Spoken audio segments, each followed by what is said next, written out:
This is me at the age of 13. I weighed around 300 pounds, and on my freshman football team, they called me Winnie the Pooh because I was too big to move, but I was also too nice to hit anybody. Back in January of this year, this was me at 207 pounds. I was a couple of years into my YouTube journey, and I mean doing food content, having those stresses of life, they started to add the pounds on, and I wasn't really happy about it. I know a lot of you have noticed this, and a lot of you have actually asked about this, so I'm gonna tell you guys what I went through to get to where I am right now. As of today, I weigh in around 185 pounds with a nice 22-pound loss. I still have a ways to go to get to that plus ultra physique that I really want so I can show up in a really cool cosplay, but that's a video for another time. Before we begin, I will say that every diet is different, every body is different. Now, what I went through to get to where I am today may not be right for you, so instead I would consult a medical professional or a trainer and get their advice because it is going to be specific to every single person. There is no blanket workout, there is no blanket diet that works for everyone. As someone who has yo-yoed throughout my life with my diet, trust me,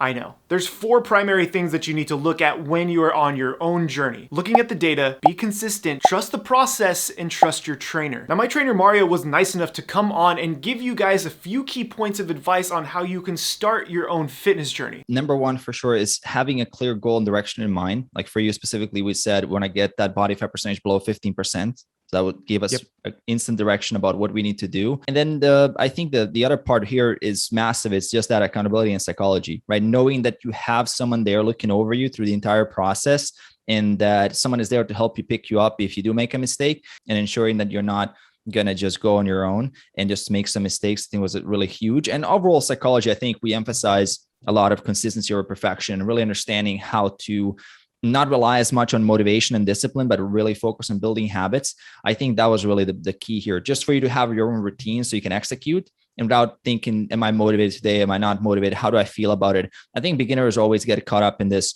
emotional state, and that can fluctuate a ton. While if you're focusing it from a habit building perspective, you kind of get out of that game. So you do it regardless of how you feel. Yeah, absolutely. And for me, the biggest thing was forming those habits because I no longer have to think about them. Now, when I signed up with Mario's program, he sent me all the data sheets and all the data points I could ever imagine. I don't like Excel sheets. I don't like Google spreadsheets, but I used them every single day. I weighed myself in every single day. This gave me a good baseline to look at because some days I would fluctuate. One day I would be 190 pounds, the next day I would be 193 pounds, and then sometimes I would think, man, I just gained 3 pounds overnight. But trusting in the process told me that that is basically impossible. So looking at the data allowed me to realize that no, you can't gain 3 pounds overnight. It's probably just water weight. What did you eat the night before? And it usually had to do with me going to Korean barbecue and eating a bunch of salty meat. Yes, that happened fairly often during this entire journey, okay? Using things like these spreadsheets and MyFitnessPal especially really helped me stay on track with my total goal and my journey in mind. Now, not everyone likes to track, and I totally understand that, but to me, this works. It keeps it quantifiable, I can play around with my calories, and because of the nature of my content, sometimes I have to save calories from one meal so that way I can enjoy something else in another meal, like the semi-Fredo video. Yeah, I ate that. And sometimes the data will drive you crazy because it's non-linear. Weight loss is a non-linear journey. But there'll be days where you're up or you're down or whatever the case is, but as long as that baseline keeps dropping to where you want it to be, you're on the right path. One thing that this journey has taught me is to not be self-conscious and to not hate some of the things that I was eating. Back in the day when I would diet, I would eat something that I shouldn't have eaten as a bad food, which there really are none. We'll talk about that in a minute. And I would regret eating that meal, and it would cause more stress, and it would cause me to not want to eat anything for the rest of the day, which is not healthy. So instead, I really just planned out my days and my time. If I knew that my wife and I were gonna go grab a burger for dinner, I might have a lighter lunch and a lighter breakfast to compensate for it. That way, when I go out, I may reserve 1,200 calories or something to go have a burger and a beer and really just enjoy my night and not worry about it. That mental switch is so important for anyone on a journey like this. Don't regret your decisions, especially when it comes to eating. Don't hate yourself for things that you may have eaten that day. Just get back onto your program the following meal. Not the following day, the following meal. And real quick, I want to talk about the good foods versus the bad foods. Technically, it's all about calories in versus calories out. And no, more exercise doesn't always mean you're going to burn more calories because sometimes the exercise doesn't account for that much. Realistically, the cardio is what's going to burn the most calories, and I still do weight training, but we only attribute about 100 to 200 calories of your total expenditure to weight training. No, I'm not The Rock. I don't work out for 4 or 5 hours a day. I work out for about 45 minutes to an hour max, and then I get in around 10,000 steps or an hour of Beat Saber. I try to favor Beat Saber. It's way more fun than walking. But the cardio portion is really where you're going to have most of that calorie expenditure. So if you feel like you're going to go and have a giant meal, do it on a day where you're going to work out and you're maybe going to get some extra steps in, but don't overly worry about it as long as you can get that baseline back down. And in that same regard, as we spoke about diet being non-linear, where it can go up and down, you can have 2,500 calories one day and then 2,200 calories the next day, and they'll even out to 350, some kind of math. We'll do the math right here. Your diet should really be looked at week to week, not day to day. The day to day is great, but you're going to mess up here and there, and that's totally fine. Just make up for it later. That's where it comes to consistency. Being consistent is more important than any diet hack or method you could ever come up with. The reason for being is that, again, loss happens over time. If you're only consistent for a month, yeah, you'll see some losses. Maybe 2 months, yeah, you'll see some more, but then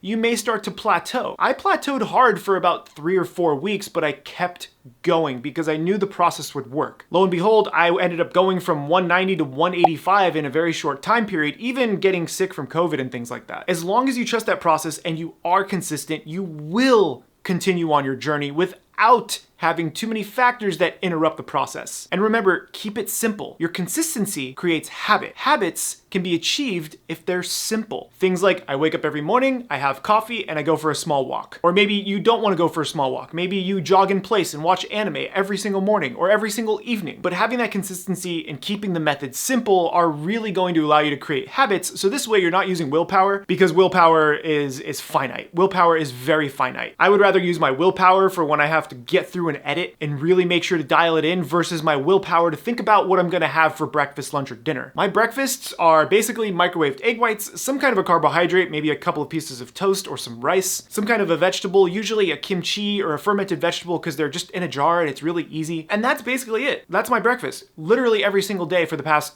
7 or 8 months, and I really enjoy it. My lunch consists of maybe some yogurt and some berries, or maybe even just a protein shake if I'm in a hurry. And then for dinner, I'll have something fun like some Vite Ramen, who make this really good optimized ramen with a bunch of chicken and vegetables in it, and it'll be like 1,100 or 1,200 calories, and I'll just have this giant meal. I keep 2 of my meals out of my 3 incredibly simple. If I'm filming that day, I account for the meal that I'm going to make. That way I can kind of add it to my MyFitnessPal before I even start filming, so I know, hey, maybe this meal is gonna be 1,000 calories, maybe I should ease up on breakfast or lunch. Those things start to become habitual. Creating habits creates consistency. Instead of using willpower, it's just a habit. And that goes for anything in life, not just your diet or your exercise. Number 3 is to really trust in the process. We kind of touched base on this earlier in the video, but I will say trusting in the process will really break through any plateaus you may come across. Plateaus will happen. Walls you will run into, I promise. But if you trust in the process, you'll get back on it and you'll continue your journey in the way that is the easiest for you and the most effective. Once you create those habits over the course of time, it's all going to start falling into place. And always make sure you listen to your trainer. There's a reason why, if you are using a trainer or utilizing their services, you hired them. There's a reason why you hired them. They're the expert in the field. Throw out everything that you know. You're there to listen to them because you trust them and you trust their process. Keep an open mind, keep an open ear, and really listen to them when they're talking. Absorb all the information they have for you, because that's really how you're going to create habits that create consistency, that create a journey that creates loss of fat, if that's really your journey. Or maybe you just want the gains. Everybody wants gains. Now you may be wondering, Paul, why didn't you talk about your workouts? My workouts are very simple. My bench consists of a Rubbermaid cooler and an IKEA pillow. I have a rack that I use for pull-ups, but you can just get one for the doorway. It's totally fine. I can't even use the TRX band because I don't have weights for my rack. So anytime I pull on it, it just kind of starts collapsing on me. So I haven't been able to afford that yet, but keep it simple. I've been using this weighted vest during the entire time. It only goes up to 40 pounds, but it gets the job done. And now that I can maybe afford to piece together some kind of a weight room, I'll be able to up that game just a little bit. Use what you have. Use sandbags. Grab a backpack. Fill it with books. Do body weight movements. Whatever you really need to do to make it most effective for you. you. Do yoga every single day. The workouts are just for your physique. They're not really meant for the fat loss part of it. The fat loss comes from the diet. Yeah, the whole abs are made in the kitchen. Please don't do sit-ups on the stove. That's not safe. Once I personally started dialing in my diet, my consistency, my habits, and listening to my trainer, trusting the process, it really all started to come together, and I'm really happy about it. Check out my healthy instant ramen videos where you can make them here and here. And one final thing,